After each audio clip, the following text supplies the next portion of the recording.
The woods of Rochester, the 1982 disappearance that still haunts a quiet town, the Rochester Herald, July 18, 1982. It began as an ordinary summer afternoon on the outskirts of Rochester, the kind that hummed with cicadas and smelled faintly of pine and sun-warmed earth. But by evening, the quiet woods behind the Johnson family home would become the center of a mystery that still unsettles the small community of Ridge Hollow. 7-year-old sisters Ella and Grace Johnson, inseparable, spirited, and endlessly curious, had been playing just beyond the backyard fence when they vanished without a sound. Their mother, Margaret Johnson, recalls that day with a voice still trembling decades later. "They were laughing one moment, chasing each other through the leaves," she said. "And the next, it was just quiet. Too quiet. The ordinary day that turned unthinkable." The Johnson family lived in a modest, 2-bedroom house surrounded by tall maples and thick underbrush, nearly a mile from the nearest paved road. The woods behind their property stretched for several acres, opening into an abandoned trail once used by loggers. On the afternoon of June 12, 1982, Margaret was inside preparing lunch. Her husband, Robert, was away on a weekend work trip in Buffalo. According to Margaret, the girls often played within sight, climbing low branches, gathering wildflowers, or pretending to be forest explorers. "It wasn't unusual," she said. "They knew the boundaries. They were good about staying close." At around 2:40 p.m., Margaret reportedly heard what she described as a sharp, metallic noise, something out of place among the normal forest sounds. She thought perhaps it was a fallen branch or the neighbor's old tractor backfiring. But when she stepped onto the porch to check, the clearing was empty. The laughter had stopped. "I called their names," she said. No answer, just the wind moving through the trees. The first hours, a search begins. By 3 p.m., panic had set in. Margaret searched the immediate area herself before running to a neighbor's house nearly a quarter-mile away to call the police. Within an hour, officers from the Rochester County Sheriff's Department and a dozen local volunteers had formed a search line, combing through the dense woodland. Detective Harold Monroe, who led the initial investigation, described the scene as eerily undisturbed. "There were no signs of a struggle, no footprints beyond the girls' own," he said in a later interview. "It was as if the woods swallowed them whole." By nightfall, floodlights illuminated the Johnson property.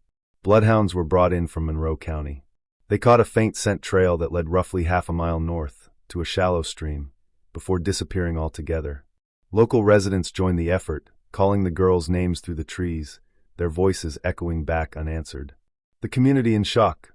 News of the disappearance spread quickly through the rural outskirts of Rochester. For days, local radio stations broadcast hourly updates. Flyers bearing the girls' smiling faces were stapled to telephone poles and grocery store bulletin boards. The townspeople described the event as unreal. Ridge Hollow had always been considered safe, its biggest concerns usually limited to bad weather or stray deer. Margaret and Robert Johnson pleaded publicly for their daughter's return. In a televised statement days later, Robert's voice cracked. "If anyone has them, please, they're just children. Bring them home." Despite an exhaustive search spanning over 72 hours, involving more than 200 volunteers, helicopters, and mounted patrols, no trace of the girls was found. Unanswered questions and unsettling clues. A week into the investigation, officers discovered a red hair ribbon tangled on a low branch roughly 300 yards from the Johnsons' backyard. Margaret confirmed it belonged to Ella. "That was her favorite ribbon," she said. "She wore it almost every day." However, there were no footprints nearby, no sign of a struggle, and no further evidence linking the area to the disappearance. Some residents recalled hearing odd noises that day, a faint humming, or what one farmer described as a sound like an engine that wouldn't start. Others dismissed it as the wind. One theory suggested the girls might have wandered into an abandoned drainage tunnel that connected to the stream bed, though police searches found nothing. Another pointed to the possibility of an unknown passerby or drifter, but no credible suspects were ever identified. The investigation widens. As days turned into weeks, the search expanded beyond the woods. Officers checked nearby lakes, farms, and vacant cabins. The FBI joined the case by the end of June, assisting with geographic profiling and witness interviews. Despite hundreds of leads, none yielded results. The woods, once a place of childhood wonder, became a symbol of quiet dread. By autumn, the official search was scaled back. Detective Monroe held a press briefing on October 3, 1982, declaring the case open but inactive. "We're not giving up," he said. "But at this point, we have exhausted every physical lead." For decades later, a mystery that endures. Today, the Johnson home still stands at the edge of the same forest, now overgrown and silent. The woods have reclaimed much of the cleared path, and the stream runs shallow under layers of moss and fallen leaves. Neighbors still lower their voices when speaking about the twins, even though Ella and Grace weren't technically twins, just sisters born 11 months apart, nearly identical in size and spirit. Each year on June 12th, candles are placed along the old fence line, one red, one white, a ritual Margaret keeps alive even into her later years. "I keep hoping the woods will give them back," she told reporters during the 30th anniversary vigil. "Maybe not in body, but in peace." For investigators, the case remains one of Rochester's most haunting unsolved disappearances. The file, labeled case #82-0612, still sits in the county archives, pages worn, edges yellowed, holding the unanswered echoes of two little girls who vanished into the summer woods. "Some stories," said retired Detective Monroe, "don't end. They just fade into the trees." It's been more than 4 decades since 7-year-old Ella and Grace Johnson vanished without a trace from the woods behind their Rochester home. A case that baffled investigators, broke a family, and became a local legend whispered across generations. But on a rain-soaked Thursday morning in March, the story that everyone thought had ended in tragedy took a shocking turn. A woman walked into the Rochester County Sheriff's Department, drenched, shaking, and clutching a faded photograph of 2 little girls in matching sundresses. She placed it on the counter and said softly, "My name is Ella Johnson. I think I'm the one who disappeared." A claim that reopened a cold case. Detectives initially thought it was a prank. Over the years, dozens of people had called in false leads about the Johnson twins, psychics, amateur sleuths, and self-proclaimed witnesses. But this woman was different. She knew details that had never been released publicly. The shape of a small scar on her right wrist from a childhood fall, the name of their childhood cat, Whisker, and the way her mother used to braid her hair 3 times, never 2. She described the interior of the Johnson home like someone who'd lived there, said Detective Laura Kincaid, who now heads the county's cold case division. The kitchen layout, the toy box in the living room, even the chipped paint on the window ledge where the girls used to sit. DNA samples were collected immediately. Results would take several days, but within hours, word had spread across Rochester. Ella might be alive. The town that never forgot. The news hit Ridge Hollow like a storm. For those who remembered the summer of 1982, the name, Ella Johnson, reopened old wounds. "It was like hearing a ghost speak," said Harriet Lowe, a neighbor who had joined the original search party. Everyone had accepted that those girls were gone. To think one might have survived, it doesn't feel real. Now 75, Margaret Johnson, Ella and Grace's mother, still lives in the same house on Pine Hollow Road. When detectives approached her with the news, she reportedly fell silent for nearly a minute before whispering, "If it's really her, I just want to hold her once." According to family members, Margaret's health has declined in recent years, but she was alert and emotional when the woman who claimed to be her daughter arrived at her doorstep 2 days later. Neighbors gathered quietly across the street as a black sedan pulled into the gravel driveway. Cameras were kept at a respectful distance. Witnesses say Margaret opened the door, stared at the woman for several seconds, and then reached out a trembling hand. "She didn't say a word," one neighbor recalled. "She just touched her face and started to cry." The DNA results. By the following Monday, the county coroner's lab had completed the analysis. Sheriff Thomas Keller called a press conference at 11 a.m. "The results are conclusive," Keller said. "The individual who came forward is genetically confirmed to be Ella Johnson, daughter of Robert and Margaret Johnson, missing since June 12, 1982. Reporters gasped. The room fell silent except for the clicking of cameras. But with confirmation came a wave of new questions. Where had she been all these years? And what happened to Grace? The fragments of memory. In her initial interview with investigators, Ella, now 49, struggled to recall the full details of that day. Her memories were fragmented, hazy, like scenes from a dream. She remembered playing near the stream with Grace. Then a loud sound, metal scraping metal. The next moment, she was in the back of a truck. "I remember the smell of gasoline," she said. "And then trees. So many trees." For years, she said she lived under another name in a remote community in northern Pennsylvania, where an older couple told her she had been left behind by her real family. The couple has since died. According to officials, the pair never legally adopted her, and there were no school or medical records under her childhood alias, Ellen Parker. It's like she was hidden in plain sight, Detective Kincaid said. Someone went to great lengths to erase her past. Searching for Grace.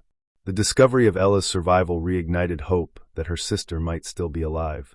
Search teams returned to the woods behind the Johnson home, now overgrown with ivy and silent, but for the wind.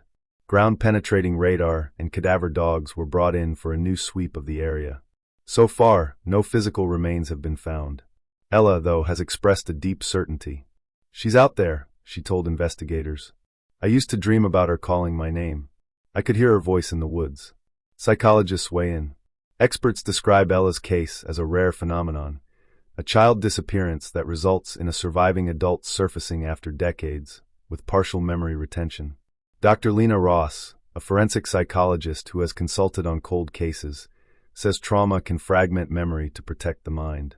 When someone is abducted young and raised under a false reality, the brain reshapes itself to survive, she explained.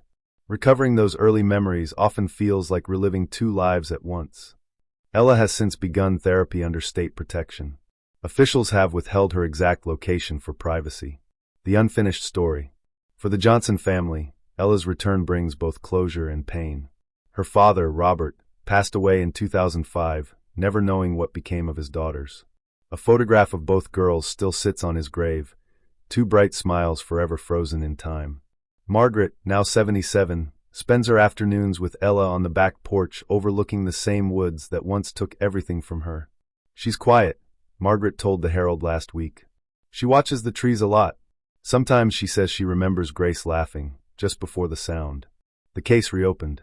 With Ella's reappearance, the FBI and Rochester Cold Case Unit have formally reopened the Johnson investigation as a dual inquiry. Part missing person case, part criminal abduction.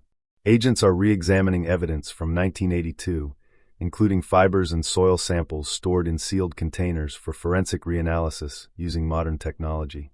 Detective Kincaid believes new answers may emerge. Someone took those girls, she said. We owe it to Ella and to Grace to find out who and why. A reporter's reflection. As I left the Johnson home last week, Ella stood by the back fence, her hands brushing over the rough wood like someone reading a memory by touch. The same wind that once carried her laughter through the trees rustled her hair, now streaked with silver. She turned briefly toward the woods, still dark and indifferent, and whispered something I could barely hear. I'm home, but it doesn't feel like it yet.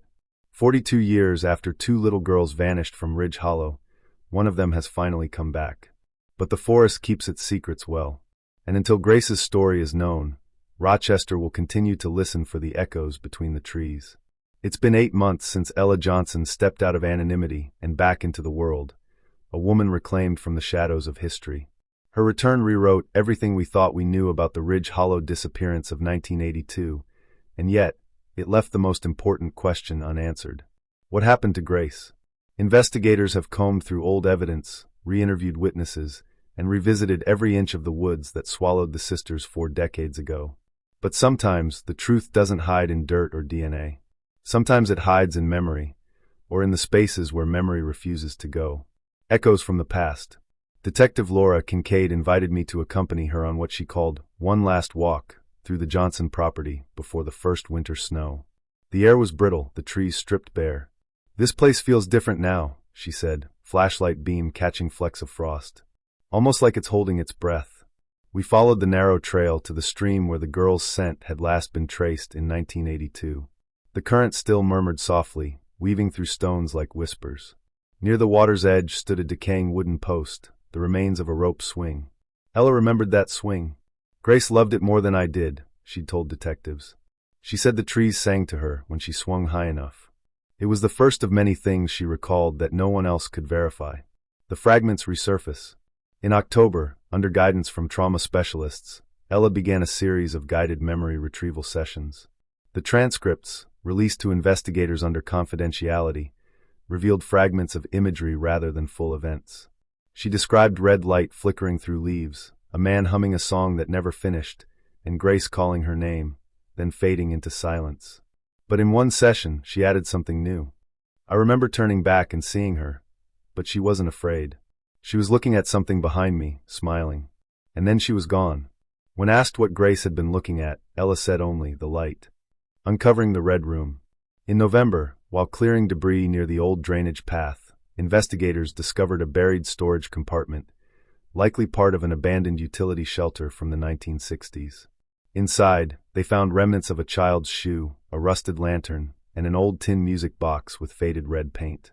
When they played it, the melody was warped but recognizable. It was Edelweiss. Ella's face reportedly went pale when she heard it. "That's the song he hummed," she said quietly. But it didn't sound scary back then.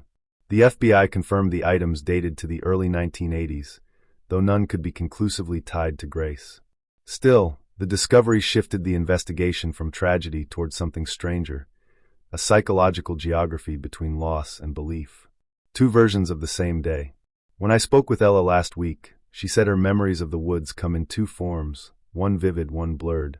In one, I'm running and calling for Grace, she said.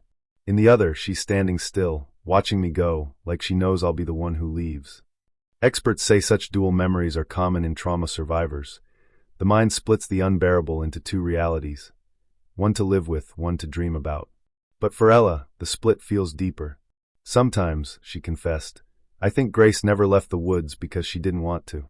The shadow in the trees.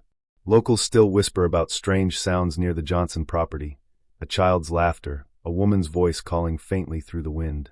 Skeptics blame acoustics or the shifting branches of the pines. Yet every year, on the anniversary of the disappearance, animals avoid that stretch of forest. The air turns unnaturally still. When I asked Detective Kincaid if she believed such stories, she smiled faintly. I believe trauma leaves an echo, she said. And sometimes places remember things better than people do. The dream.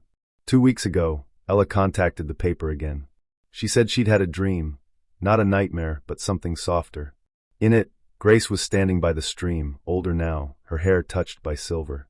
She was holding a lantern. She told me to stop looking, Ella said. She said, I'm where I was meant to be. The next morning, Ella went to the woods alone and placed the red hair ribbon she'd once worn on a low branch by the stream. She hasn't spoken about the dream since. The final note. The Rochester County Sheriff's Office has officially closed the active investigation as of December 2024, reclassifying the case as resolved, partial. In a brief statement, Detective Kincaid summarized it simply. We have one sister home. The other remains part of this place. Some stories don't end in discovery, they end in understanding. A reporter's reflection. When I visited the woods one last time this winter, I stood where the stream curves toward the clearing, the same spot where search teams once called the girls' names into silence. Snow blanketed everything, muting the world.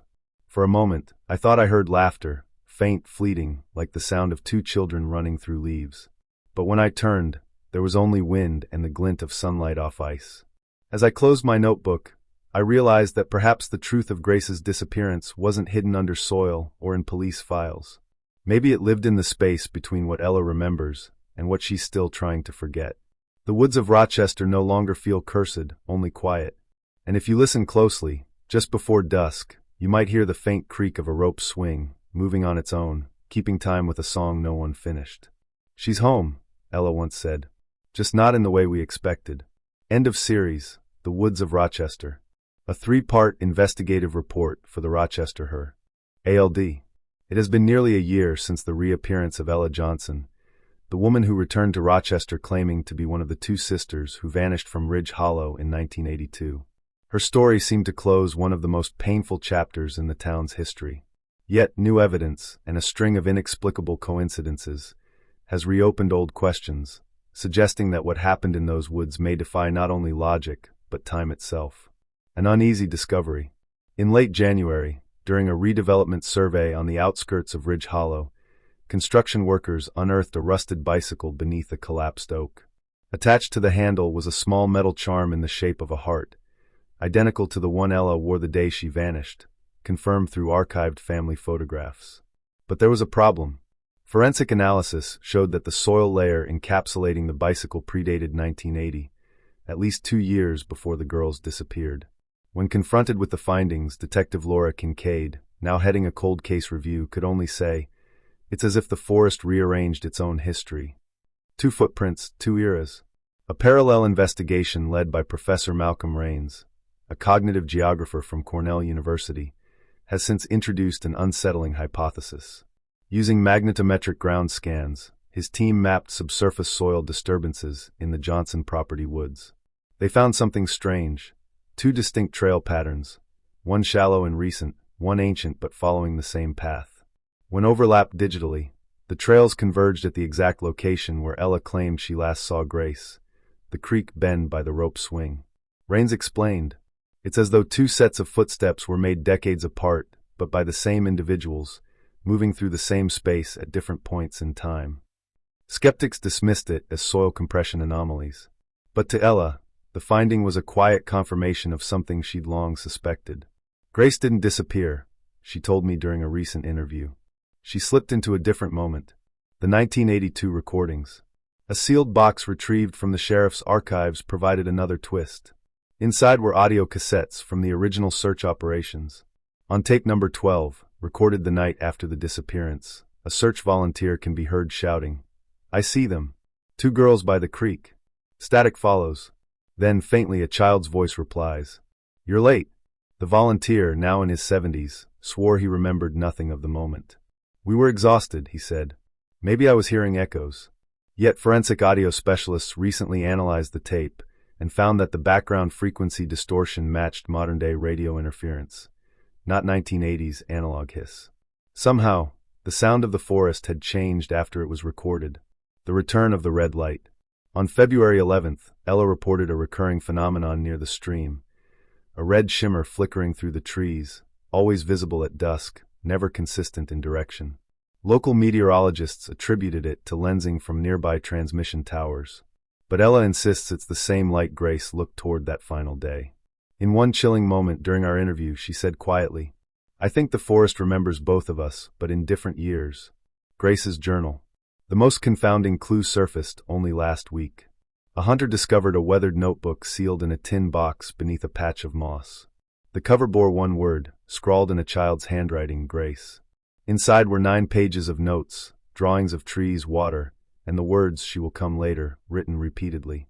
Forensic ink dating suggested the writing was from 1982, yet 2 pages contained references to modern objects: a cell phone tower and a silver car with blue lights.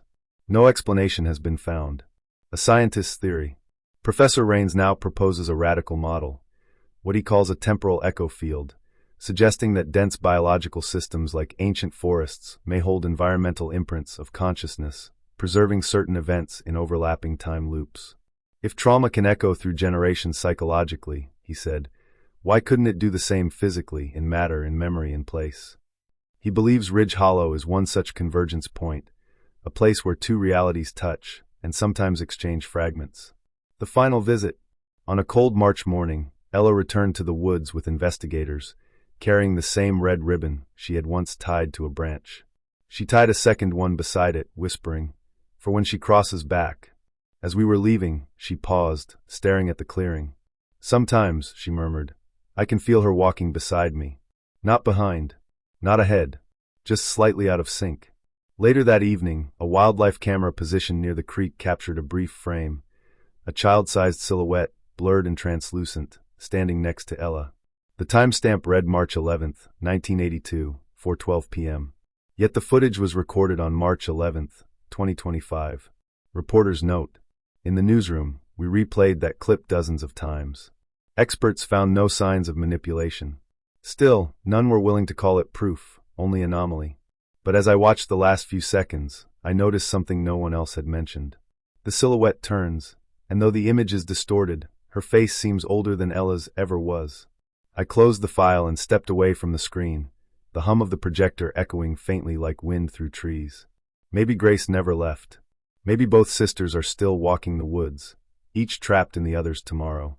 And maybe, on some distant day that hasn't happened yet, they'll finally meet half. 1 year after the reappearance of Ella Johnson, the Ridge Hollow case has faded from national headlines. The police files are sealed, the property sold, and the forest, that quiet stretch of pine and fog behind a forgotten farmhouse, has returned to stillness. Or so we thought, because silence doesn't mean peace in Ridge Hollow. Sometimes, silence is just the forest waiting for its next echo. A familiar disappearance. On March 11, 2026, the anniversary of the original Johnson disappearance, 2 children went missing again, siblings, aged 6 and 8, from a farmhouse less than a mile from where Ella once lived. Their mother, a nurse at Rochester General, told police she left them playing near the back porch while she prepared dinner. When she returned 20 minutes later, the yard was empty, no footprints in the snow leading out, no signs of struggle. The only trace was a red scarf caught in the branches of a pine tree. At first, local deputies assumed the children had wandered off. But when the search began, every rescue dog refused to enter the woods. By nightfall, the pattern was too precise to ignore. Same month, same date, same hour, same forest. The strange evidence. Investigators reopened the Ridge Hollow archives, using modern heat drones and scanning technology to cover terrain once unreachable. But something confounded their instruments. Thermal cameras showed moving heat signatures where there was no life. One frame captured 2 small figures standing beside the stream, faint, motionless, surrounded by static distortion. When compared to archived footage from 1982, the shapes matched the height and silhouette of Ella and Grace Johnson. "We're either chasing ghosts or shadows of time," said Detective Laura Kincaid, now gray-haired and weeks from retirement. "But whatever this place is, it's not done with us yet." The return of the red light. On the 3rd night of the search, several officers reported seeing a red glow emanating from within the deeper grove. It wasn't fire nor reflection. It pulsed rhythmically like a heartbeat. The light would appear for a few seconds, then vanish entirely. When one drone approached, its feed cut to black for exactly 11 minutes and 3 seconds, the same timestamp when Ella had last been seen by camera the previous year. Afterward, the drone's internal clock showed the wrong date, March 11, 1982. An unfinished song. Inside the abandoned Johnson home, now boarded and listed for demolition, officers discovered a small battery-powered recorder still functioning after decades. When they pressed play, a familiar warped melody echoed through the house, Edelweiss. But layered beneath the tune, a new sound emerged, 2 children laughing softly, followed by a faint adult voice saying, "You came back." The recording has since been sent for forensic analysis. No origin has been identified. The reporter's visit. When I returned to Ridge Hollow to cover the search, the air felt thicker, quieter, the same strange calm I'd felt before the last storm of revelations. Near the stream, 2 red ribbons hung side by side, gently swaying in the wind. A third one, fresh, bright, untarnished, had appeared overnight. No one claimed to have placed it there. As I stood there taking notes, I noticed something odd.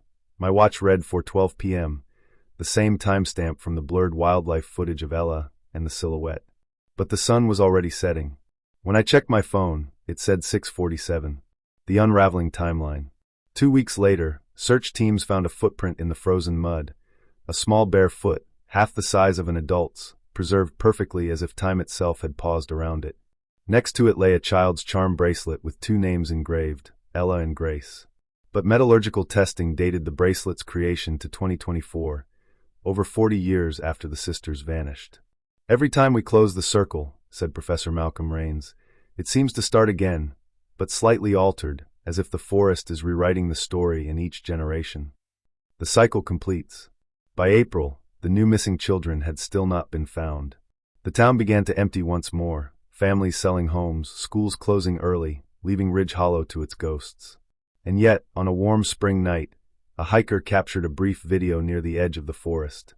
2 children can be seen standing in the fog, holding hands, watching something beyond the trees. As the fog clears, a woman's figure appears behind them, motionless, face obscured. Then the camera flickers, distorts, and cuts out. The video's metadata shows an impossible date, March 11, 1982, 4:12 p.m. Reporter's final note. "This is my last report on Ridge Hollow. The story has consumed more than investigation. It has started to bend the way I think about time itself. Sometimes late at night, I play back the recordings. In one of them, buried under static, there's a faint voice I never noticed before. It says, 'Write it again.' And each time I reopen my notes, small details have changed, dates, words, even my own handwriting. Maybe that's what Ridge Hollow really is. Not a haunted forest, but a place that refuses to let stories end. A loop of memory, grief, and reflection, replaying until someone chooses silence. But as long as I'm here, I'll keep writing. Because the moment we stop telling their story is the moment the forest starts whispering for another. Thanks for watching the series. I really respect your patience. Please don't forget to like, comment, share, and subscribe for more contents regularly.